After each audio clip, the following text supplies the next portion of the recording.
नमस्कार। One TV के हिंदी समाचार में आप सबका स्वागत है। मैं शहबाज। आगे बढ़ने से पहले देखेंगे हेडलाइंस। तेलंगाना के मुख्यमंत्री रेवंत रेड्डी और मंत्रियों ने गुरुकुल स्कूलों और छात्रावासों का किया दौरा। छात्रों की भलाई के लिए किए गए प्रयासों की सराहना। पुष्पा 2 के प्रीमियर में भगदड़ में महिला की मौत के बाद अभिनेता अल्लू अर्जुन की गिरफ्तारी पर महेश कुमार गौड की कड़ी प्रतिक्रिया। प्रधानमंत्री नरेंद्र मोदी ने लोकसभा में कहा, हम संविधान के अनुरूप समान नागरिक संहिता लागू करने के लिए कड़ी मेहनत कर रहे हैं। दक्षिण कोरिया में राष्ट्रपति यूं सूक यूल के खिलाफ महाभियोग प्रस्ताव सफल। प्रधानमंत्री ये डुक सू बने कार्यवाहक राष्ट्रपति। अब खबरें विस्तार से। तेलंगाना के मुख्यमंत्री रेवंत रेड्डी और राज्य के मंत्रियों ने हाल ही में गुरुकुल और इकामी स्कूलों तथा छात्रावासों का दौरा किया, जहां उन्होंने संस्थानों की स्थितियों का गहन मूल्यांकन किया। इस दौरान उन्होंने छात्रों के साथ दोपहर का भोजन किया और उनके स्कूल की वर्तमान स्थिति के बारे में भी जानकारी प्राप्त की। रेवंत रेड्डी ने आहार शुल्क में वृद्धि का उल्लेख करते हुए कहा है कि राज्य सरकार ने गुरुकुल स्थान की अस्तित्व और विकास के लिए इस कार्यक्रम को विशेष महत्व दिया है। मुख्यमंत्री ने यह भी साझा किया है कि तेलंगाना लोक सेवा आयोग के अध्यक्ष वी वेंकटेश्वम और पूर्व डीजीपी महेंद्र रेड्डी भी एक समय गुरुकुल के छात्र रहे हैं।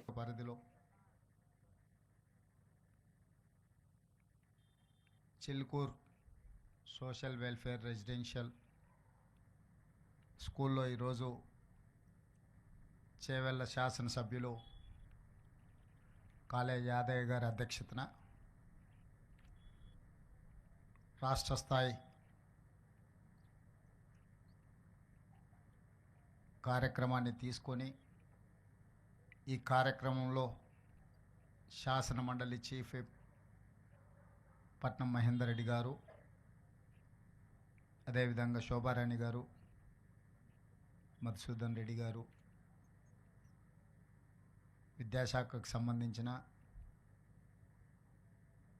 అదేవిధంగా వెల్ఫేర్ డిపార్ట్మెంట్కి సంబంధించిన అధికారులు, ప్రజాప్రతినిధులు, పాత్రికేయ మిత్రులు, ఈ సోషల్ వెల్ఫేర్ రెసిడెన్షియల్ స్కూల్లో చదువుకుంటున్న విద్యార్థులు ఈ కార్యక్రమంలో పాల్గొని తెలంగాణ రాష్ట్రంలో భవిష్యత్తులో SC, ST, BC, minority residential స్కూల్స్లో చదువుకుంటున్న విద్యార్థుల యొక్క దిశను మార్చే డైట్ ఛార్జెస్ కానీ కాస్మెటిక్ ఛార్జెస్ని పెంచడమే కాకుండా వాళ్ళలో ఉన్న నైపుణ్యాన్ని పెంపొందించి తెలంగాణ రాష్ట్ర పునర్నిర్మాణంలో వాళ్ళందరినీ భాగస్వాములను చేయాలని రాష్ట్ర ప్రభుత్వం ఈ ప్రతిష్టాత్మకమైన కార్యక్రమాన్ని రాష్ట్ర స్థాయిలో మంత్రివర్గ సభ్యులను, పార్లమెంట్ సభ్యులను, శాసనమండలి సభ్యులను, శాసనసభ్యులను, ఐఏఎస్, ఐపీఎస్, ఐఎఫ్ఎస్ ఇతర ఉన్నతాధికారులను ఎవరికి ఎక్కడ అవకాశం ఉంటే అక్కడ రెసిడెన్షియల్ స్కూల్స్లో ఈరోజు ఈ కార్యక్రమంలో పాల్గొనడానికి రాష్ట్ర ప్రభుత్వం ఒక నిర్ణయం తీసుకొని అందులో భాగంగానే ఈరోజు తెలంగాణ రాష్ట్ర ముఖ్యమంత్రిగా ఈ చిల్కూర్ సోషల్ వెల్ఫేర్ రెసిడెన్షియల్ స్కూల్లో నేను ఈ కార్యక్రమంలో పాల్గొనడం జరిగింది. ఇక్కడికి వచ్చే వరకు ఇక్కడ ఇంత అద్భుతమైన రెసిడెన్షియల్ స్కూల్, అదేవిధంగా మల్టీ టాలెంటెడ్ స్టూడెంట్స్, వివిధ వృత్తులలో సెలెక్ట్ అయిన విద్యార్థులు వాళ్ళలో ఉన్న కళను ఇక్కడ ప్రదర్శించడం ద్వారా సోషల్ వెల్ఫేర్ రెసిడెన్షియల్ స్కూళ్ళలో మల్టీ టాలెంటెడ్ విద్యార్థులు ఉన్నారు అని చెప్పి నాకు ఒక అవగాహన, ఒక నమ్మకం, ఆత్మవిశ్వాసం కల్పించినందుకు మీ అందరికీ మనస్ఫూర్తిగా ధన్యవాదాలు తెలియజేస్తున్నా. General opinion, general perception, welfare హాస్టల్స్లో ఉండేవాళ్ళు కానీ రెసిడెన్షియల్ స్కూల్స్లో చదివే వాళ్ళకు టాలెంట్ తక్కువ ఉంటుందనో, ప్రైవేట్ స్కూళ్ళలో చదువుకునే వాళ్ళకు టాలెంట్ ఎక్కువ ఉంటుందనో ఒక అపోహ బలంగా నాటుకుపోయింది. ఎందుకు అని అంటే, కొన్ని దశాబ్దాలుగా ప్రభుత్వాలు ఎంత ప్రయత్నం చేసినా ఈ వెల్ఫేర్ లేదా రెసిడెన్షియల్ స్కూల్స్ యొక్క ఇమేజ్ను పెంచకపోవడం వల్ల ప్రైవేట్ స్కూళ్ళలో చదువుకుంటేనే నాణ్యమైన విద్య అందుబాటులోకి వస్తుందని, లేదా ఇంగ్లీష్ మీడియం చదువుకుంటేనే విద్యార్థులు రాణిస్తారని చెప్పి ఒక అపోహ బలంగా నాటుకుపోయింది. ఈరోజు ఆ అపోహలను తొలగించాలి. రెసిడెన్షియల్ స్కూల్స్ అంటే మల్టీ టాలెంటెడ్ ఎడ్యుకేషనల్ ఇన్స్టిట్యూట్స్. ఇవి ఈనాడు కాదు, ఆనాడు పివి నరసింహారావు గారు ఉమ్మడి ఆంధ్రప్రదేశ్ ముఖ్యమంత్రిగా ఉన్నప్పుడు మొట్టమొదట రెసిడెన్షియల్ స్కూల్స్ విధానాన్ని వారు ప్రవేశపెట్టడం జరిగింది. సర్వేల్ గ్రామంలో, మునుగోడు శాసనసభ నియోజకవర్గం నల్గొండలో, నాకు తెలిసి 1971 ఆ ప్రాంతంలో పివి నరసింహారావు గారు మొట్టమొదటి రెసిడెన్షియల్ స్కూల్ని ప్రారంభించి ఉమ్మడి రాష్ట్రంలో ఉండే విద్యార్థులకు అవకాశం కల్పిస్తే అక్కడి నుంచి చాలామంది ఐఏఎస్లు, ఐపీఎస్లు చాలామంది అక్కడ సర్వేల్ రెసిడెన్షియల్ స్కూల్లో చదువుకున్న వాళ్ళు సెలెక్ట్ అయ్యారు. ఉదాహరణ, ఈరోజు పబ్లిక్ సర్వీస్ కమిషన్ చైర్మన్గా నియామకం జరిగిన, మొన్నటి వరకు విద్యాశాఖ ప్రిన్సిపల్ సెక్రటరీ బాధ్యతలు నిర్వహించిన special chief secretary Burra Venkatesham గారు ఈరోజు తెలంగాణ పబ్లిక్ సర్వీస్ కమిషన్ చైర్మన్గా నియామకం జరిగిన వారు సర్వేల్ రెసిడెన్షియల్ స్కూల్స్లో చదువుకున్న ఒక విద్యార్థి. అదేవిధంగా అతనికంటే ముందు పబ్లిక్ సర్వీస్ చైర్మన్గా పనిచేసిన మహేందర్ రెడ్డి గారు తెలంగాణ రాష్ట్ర డీజీపీగా 35 సంవత్సరాల ఐపీఎస్గా ఎన్నో ప్రతిష్టాత్మకమైన పోలీస్ రిఫార్మ్స్ తీసుకొచ్చిన మహేందర్ రెడ్డి గారు కూడా సర్వేల్ రెసిడెన్షియల్ స్కూల్లో విద్యార్థి. చాలామంది ఈరోజు నవోదయ రెసిడెన్షియల్ స్కూల్స్లో కానీ, కేంద్రీయ విద్యాలయాలలో కానీ, రాష్ట్ర కేంద్ర ప్రభుత్వాలు నిర్వహిస్తున్న ఈ రెసిడెన్షియల్ స్కూల్స్లో చదువుకున్న వాళ్ళు చాలా గొప్పగా రాణించారు. కానీ ఒక पुष्पा 2 के प्रीमियर के दौरान हैदराबाद में एक थिएटर में हुई भगदड़ में एक महिला की मौत के बाद अभिनेता अल्लू अर्जुन की गिरफ्तारी और रिहाई पर तेलंगाना कांग्रेस के अध्यक्ष महेश कुमार गौड़ ने तीखी प्रतिक्रिया दी है। उन्होंने कहा है कि अभिनेता की गिरफ्तारी से उनका कोई संबंध नहीं है और ये भी स्पष्ट किया है कि अल्लू अर्जुन के साथ उनकी कोई व्यक्तिगत दुश्मनी नहीं है। हाँ, लेकिन महेश कुमार गौड़ ने सवाल उठाया कि जब अभिनेता एक महिला की मौत के लिए जिम्मेदार है तो क्या उन्हें गिरफ्तार नहीं किया जाना चाहिए। अभिनेता की गिरफ्तारी पर विभिन्न हलकों से कड़ी प्रतिक्रिया आई है और कई फिल्म के अभिनेताओं ने इस कदम की आलोचना की है। దేశానికి మార్గదర్శకాలు చూపినటువంటి నాయకుడు సంజయ్ గాంధీ గారి యొక్క జన్మదినోత్సవాన్ని గాంధీ భవన్లో జరుపుకుంటా ఉన్నాం. ఇవాళ భారతదేశం ఇంత స్పీడ్గా అభివృద్ధి చెందడానికి 5 పాయింట్ ఫార్ములా తీసుకొచ్చి 80వ దశకంలోనే ఈ దేశానికి దశ దిశ చూపినటువంటి మహానాయకుడు సంజయ్ గాంధీ గారు. వారికి నివాళులు అర్పిస్తూ ఇవాళ బీజేపీ నాయకులు కాంగ్రెస్ పార్టీ చిత్రసీమకి వ్యతిరేకమైనటువంటి ఒక మాట మాట్లాడడం జరిగింది. నేను ఆ నాయకులు సూటిగా అడుగుతా ఉన్నాను, కాంగ్రెస్ పార్టీకి తెలుగు చిత్రసీమకి ఎనలేని అనుబంధం. ఆనాడు మర్రి చెన్నారెడ్డి గారు ముఖ్యమంత్రిగా ఉన్నప్పుడు మద్రాసులో స్థిరపడినటువంటి తెలుగు చిత్రసీమ హైదరాబాద్కి రావాలని అన్నపూర్ణ స్టూడియో మొదలుకొని రామానాయుడు స్టూడియో కావచ్చు, పద్మాలయ స్టూడియో కావచ్చు, హైదరాబాద్లో వెలిసిన ప్రతి స్టూడియోకి ప్రభుత్వ పరంగా భూములిచ్చి చిత్రసీమని హైదరాబాద్లో అభివృద్ధి కావాలని, హైదరాబాద్కి చిత్రసీమ తరలి రావాలని ఆనాటి కాంగ్రెస్ ముఖ్యమంత్రులు ఇచ్చినటువంటి వెసులుబాటు వల్లే తెలుగు చిత్ర పరిశ్రమ మద్రాసు నుంచి హైదరాబాద్కు వచ్చింది. ఇవాళ మాట్లాడుతున్న బీజేపీ నాయకులు ఆనాడు అసలు రాజకీయ ముఖ చిత్రం లేకపోవచ్చు, చరిత్ర తెలుసుకొని మాట్లాడాలని నేను బండి సంజయ్ గారికి గౌరవనీయులు లక్ష్మణ్ గారికి చెప్తా ఉన్నాను. కాంగ్రెస్ పార్టీ లేనిదే తెలంగాణ తెలుగు చిత్రసీమ హైదరాబాద్కి రాలంటి పరిస్థితి. ఆనాడు స్టూడియోలకి భూములు ఇవ్వడము, అన్ని రకాలుగా చిత్రసీమను ఆదుకోవడం వల్లే తెలుగు చిత్రసీమ మద్రాసు నుంచి తరలి హైదరాబాద్లో స్థిరపడింది. ఆ తర్వాత సినిమా తారులందరూ కూడా గౌరవించుకున్నటువంటి ఘనత కాంగ్రెస్ పార్టీది. ఇవాళ అనుకోకుండా ఒక సంఘటన జరిగి ఆ సంఘటనలో ఒక బీదవాడు చనిపోవడం, దాంట్లో జరిగినటువంటి లొసుగుల వల్ల చట్టం తన పను తను చేసుకుంటూ అల్లు అరుణ్ మీద కేసులు పెట్టడం జరిగింది. దాని తర్వాత కోర్టు బెయిల్ ఇవ్వడం జరిగింది. ఏ కథానాయకుడి మీద కాంగ్రెస్ పార్టీ నాయకులు ఎవరికి కూడా వ్యక్తిగతంగా ప్రేమ తప్ప దేశాలు ఉండవు. జరిగిన సంఘటన దృష్ట్యా చట్టం తన పరిధిలో కేసులు పెట్టి ఉండొచ్చు. కోర్టు బెయిల్ ఇచ్చింది. ఆ అంశాన్ని జత చేసి దాన్ని మొత్తం కాంగ్రెస్ పార్టీకి ఆపాదించే ప్రయత్నం బీజేపీ నాయకులు చేస్తున్న తీరుని నేను ఖండిస్తూ ఉన్నాను.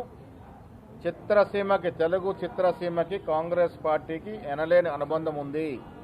అదెవరు కూడా కాదనలేరు. హైదరాబాద్లో తెలుగు చిత్ర పరిశ్రమ అభివృద్ధి కావడానికి అహర్నిశలు కృషి చేసినటువంటి ముఖ్యమంత్రులు అంతా కూడా కాంగ్రెస్ వారే. కాంగ్రెస్ పార్టీ ప్రోద్బలం, కాంగ్రెస్ పార్టీకి దూరదృష్టి వల్లే ఆనాడు 70 దశకంలో మద్రాసు నుంచి తెలంగాణ తెలుగు చిత్రసీమని హైదరాబాద్ తీసుకొచ్చిన ఘనత కాంగ్రెస్ పార్టీ నాయకులు. ఇది మర్చిపోకూడదని చెప్తా ఉన్నాం.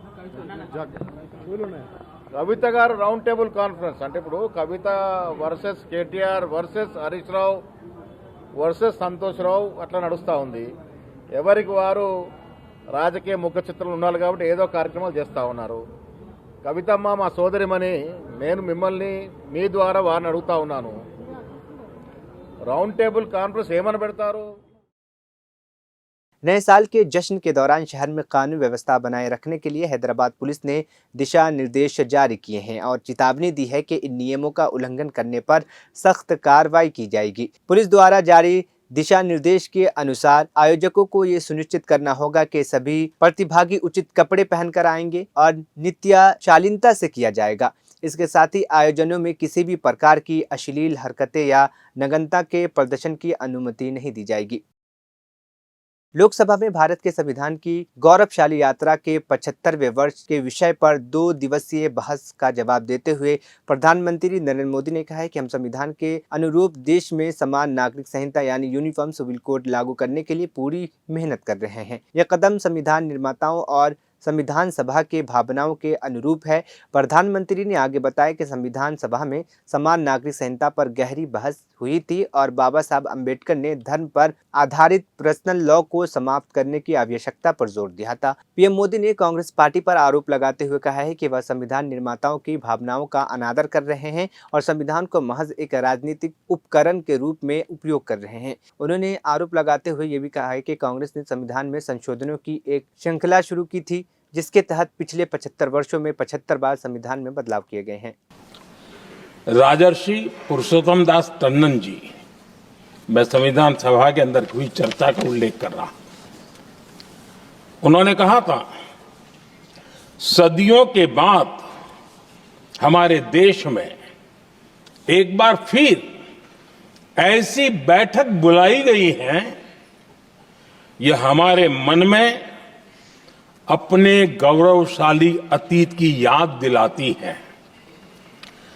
जब हम स्वतंत्र हुआ करते थे, जब सभाएं आयोजित की जाती थी जिसमें विद्वान लोग देश के महत्वपूर्ण मामलों पर चर्चा करने के लिए मिला करते थे।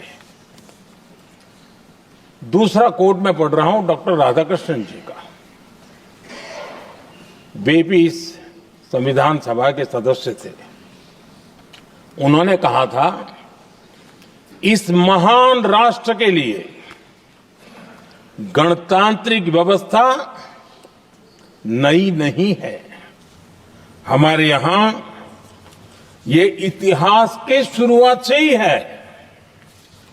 और तीसरा कोट मैं बाबा साहब आम्बेडकर का कह रहा हूं। बाबा साहब आम्बेडकर जी ने कहा था, ऐसा नहीं है कि भारत को पता नहीं था कि लोकतंत्र क्या होता है। एक समय था जब भारत में कई गणतंत्र हुआ करते थे। आदरणीय सभापति जी, हमारे संविधान के निर्माण की प्रक्रिया में हमारी देश की नारी शक्ति ने संविधान को सशक्त करने में बहुत बड़ी भूमिका निभाई थी। संविधान सभा में 15 माननीय महिला सदस्य थी और सक्रिय सदस्य थी। मौलिक चिंतन के आधार पर उन्होंने संविधान सभा की डिबेट को समृद्ध किया था। और वे सभी बहनें अलग अलग बैकग्राउंड थी, अलग अलग क्षेत्र की थी। और संविधान में उन्होंने जो जो सुझाव दिए, उन सुझावों का संविधान के निर्माण पर बहुत बड़ा प्रभाव रहा था। और हमारे लिए गर्व की बात है कि दुनिया के कई देश आजाद भी हुए, संविधान भी बने, लोकतंत्र भी चला, लेकिन महिलाओं को अधिकार देने में दशकों बीत गए थे। लेकिन हमारे यहां शुरुआत से ही महिलाओं को वोट का अधिकार संविधान में दिया गया। आदरणीय सभापति जी, जब G20 समिट हुई, उसी भावना को आगे बढ़ाते हुए, क्योंकि संविधान की भावना को लेकर के हम सब जीने वाले लोग हैं, हमने G20 की अध्यक्षता के दरमियान विश्व के सामने विमेन लेड डेवलपमेंट का विचार रखा। और विश्व के अंदर विमेन डेवलपमेंट से अब आगे जाने की जरूरत है। और इसलिए हमने विमेन लेड डेवलपमेंट की चर्चा को अंजाम दिया। इतना ही नहीं, हम सभी सांसदों ने मिलकर के एक स्वर से नारी शक्ति बंधन अधिनियम पारित करके हमारी महिला शक्ति को भारतीय लोकतंत्र में उनकी भागीदारी सुनिश्चित करने के लिए हम लोगों ने कदम उठाए। आदरणीय सभापति जी, आज हम देख रहे हैं हर बड़ी योजना के सेंटर में महिलाएं होती है। और ये जब संविधान के हम 75 वर्ष मना रहे हैं, ये संयोग है और अच्छा संयोग है कि भारत के राष्ट्रपति के पद पर एक आदिवासी महिला विराजमान। ये हमारे संविधान की भावना की एक अभिव्यक्ति भी है।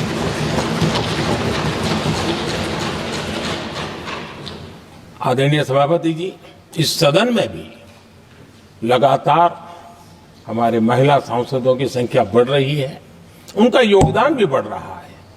मंत्रिपरिषद में भी उनका योगदान बढ़ रहा है। आज सामाजिक क्षेत्र हो, राजनीतिक क्षेत्र हो, शिक्षा का क्षेत्र हो, खेलकूद का क्षेत्र हो, क्रिएटिव वर्ल्ड की दुनिया हो, जीवन के हर क्षेत्र में महिलाओं का योगदान, महिलाओं का प्रतिनिधित्व देश के लिए गौरव दिलाने वाला रहा है। विज्ञान के क्षेत्र में, खास करके स्पेस टेक्नोलॉजी में उनके योगदान की सराहना हर हिंदुस्तानी बड़े गर्व के साथ कर रहा है। और इन सब की सबसे बड़ी प्रेरणा हमारा संविधान है। आदरणीय सभापति जी, हमारा देश बहुत तेज गति से विकास कर रहा है। भारत बहुत ही जल्द विश्व की तीसरी बड़ी आर्थिक शक्ति बनने की दिशा में बहुत मजबूत कदम रख रहा है। और इतना ही नहीं, ये 140 करोड़ देशवासियों का संकल्प है कि जब हम आजादी की शताब्दी मनाएंगे, हम इस देश को विकसित भारत बना करके रहेंगे। ये हर भारतीय का संकल्प है, ये हर भारतीय का सपना है। लेकिन इस संकल्प से सिद्धि के लिए सबसे बड़ी आवश्यकता है, वो है भारत की एकता। हमारा संविधान भी भारत की एकता का आधार है। हमारे संविधान के निर्माण काल में इस देश के बड़े बड़े दिग्गज थे, स्वतंत्रता सेनानी थे, साहित्यकार थे, विवेचक थे, सामाजिक कार्यकर्ता थे, शिक्षाविद थे, कई फील्ड के प्रोफेशनल्स थे, मजदूर नेता थे, किसान नेता थे, समाज के हर वर्ग का प्रतिनिधित्व था और सबके सब भारत की एकता के प्रति बहुत ही संवेदनशील थे। जीवन के भिन्न भिन्न क्षेत्र से आए हुए, देश के अलग अलग भूभाग से आए हुए सभी लोग इस बात के प्रति सजग थे और बाबा साहब अंबेडकर जी ने चेताया था। मैं बाबा साहब का कोट पढ़ रहा हूं। बाबा साहब अंबेडकर ने कहा था, समस्या ये है कि देश में जो विविधता से भरा जनमानस है, उसे किस तरह एक मत किया जाए, कैसे देश के लोगों को एक दूसरे के साथ होकर निर्णय लेने के लिए प्रेरित किया जाए, जिससे कि देश में एकता की भावना स्थापित हो। आदरणीय सभापति जी, मुझे बड़े दुख के साथ कहना है कि आजादी के बाद एक तरफ संविधान निर्माताओं के दिल दिमाग में एकता थी, लेकिन आजादी के बाद विकृत मानसिकता के कारण या स्वार्थवश अगर सबसे बड़ा प्रहार हुआ तो देश की एकता के मूल भाव पर प्रहार हुआ। विविधता में एकता, ये भारत की विशेषता रही है। हम विविधता को सेलिब्रेट करते हैं और इस देश की प्रगति भी विविधता को सेलिब्रेट करने में है। 13 और 14 दिसंबर को लोकसभा में भारतीय संविधान पर हुई बहस के दौरान सरकार और विपक्षी नेताओं ने अपनी अपनी बात रखी। प्रधानमंत्री नरेंद्र मोदी ने संविधान पर बहस का जवाब देते हुए लंबा भाषण दिया, लेकिन प्रियंका गांधी ने इस भाषण को नयापन से रहित बताया। कांग्रेस महासचिव प्रियंका गांधी ने मीडिया से बात करते हुए कहा कि मुझे दशकों बाद ये एहसास हुआ है कि मैं स्कूल में गणित के डबल पीरियड में बैठी हुई थी। उन्होंने तंज कसते हुए कहा है कि पीएम मोदी का भाषण सुनते हुए नड्डा जी और अमित शाह भी बोर हो रहे थे।